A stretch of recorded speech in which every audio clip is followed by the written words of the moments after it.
Nesse vídeo, vamos conversar um pouco sobre a classificação do transtorno afetivo bipolar. Vejam, a doença bipolar ela é uma doença polimórfica. O que isso quer dizer? É uma doença que se apresenta de maneira muito heterogênea, de maneira muito diferente entre os pacientes e também se apresenta de maneira diferente com o mesmo paciente. Então é uma doença que não tem um padrão específico de apresentação. Existem alguns sintomas que interligam e que permite que a gente faça o diagnóstico, que estão presentes na maioria das vezes e permite que a gente faça o diagnóstico. Mas é uma doença, como eu disse, polimórfica e heterogênea na sua maneira de se apresentar. Nós seguimos para a classificação do transtorno afetivo bipolar a Associação Americana de Psiquiatria, que divide o transtorno afetivo bipolar em subtipos. Então nós temos a ciclotimia, o tipo 1, o tipo 2, que está aqui, ó, o sem especificação e o associado ao uso de substâncias e também a outras doenças. E é sobre isso que nós vamos falar hoje. Vamos começar falando da ciclotimia.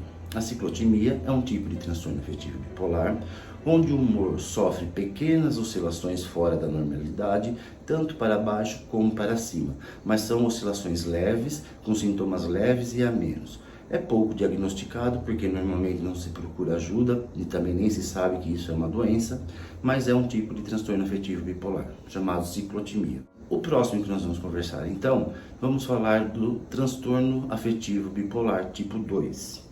O transtorno afetivo bipolar tipo 2, o humor transita em, quando ele vai para o polo alto, hipomania. O que é hipomania? Hipomania é uma fase da doença onde o humor se encontra expandido, exaltado, mas não tão intenso quanto a mania franca, não é? Então, a hipomania existe uma elevação, uma expansão do humor, mas não tão intenso como a mania franca.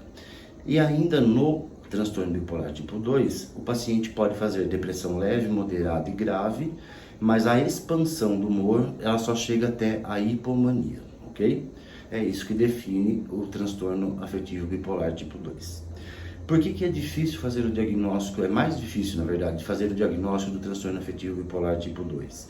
Porque muitas vezes o médico não reconhece a fase de hipomania, porque o próprio paciente encara aquilo como normalidade e não relata para o médico essa fase de hipomania. E é um pré-requisito para fazer diagnóstico que esse paciente tenha feito hipomania pelo menos uma vez na vida. Às vezes só reconhece a fase depressiva e aí trata como depressão maior comum e aí complica demais a vida do paciente. Muito bem, vamos para o transtorno afetivo bipolar tipo 1. Transtorno afetivo bipolar tipo 1, eu posso ter depressão leve, depressão grave, depressão moderada, posso ter hipomania, mas o que define o transtorno afetivo bipolar tipo 1 é a presença de pelo menos um episódio de mania franca. O que é mania franca? Mania franca é aquele paciente que apresenta agitação psicomotora, pode ou não apresentar sintomas psicóticos, mas com comprometimento muito grande, com intensidade muito grande e com gravidade muito grande. E que dure a maior parte dos dias, a maior parte das horas do dia, até 2 semanas. Ou então que tenha hospitalização desse paciente.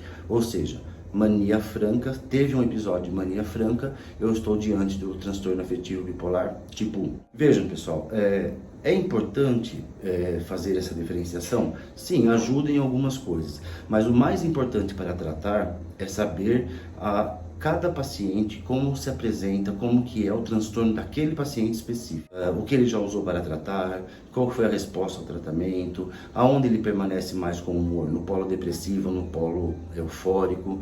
Isso tudo o médico tem que levantar para poder implementar então a terapêutica. Ficou dúvida aí, deixem aí nos comentários que eu vou responder a todos. Um abraço e até a próxima.